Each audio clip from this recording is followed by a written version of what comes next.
এই মুহূর্তে দর্শক বন্ধুগণ, আপনারা দেখছেন টিভি সকাল ইউটিউব চ্যানেল। রাজ্য রাজনীতিতেই 15টি পরিবার আবারও তৃণমূল ছেড়ে বিজেপিতে যোগদান করলেন রামনগর বিধানসভায়।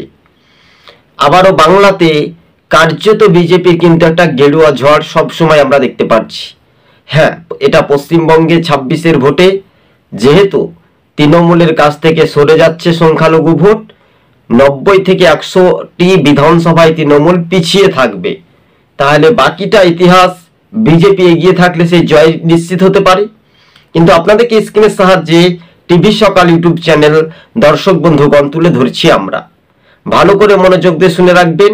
যে যেখানে দেখতে পাচ্ছেন আমাদের চ্যানেলটিকে একটু শেয়ার করে পাশে থাকবেন এবং হোয়াটসঅ্যাপে আপনাদের বন্ধু বান্ধবদেরকে ছড়িয়ে দেবেন, যাতে আমাদের ভিউটা হয় যথেষ্ট পরিমাণে, মানুষের কাছে পৌঁছে যায়।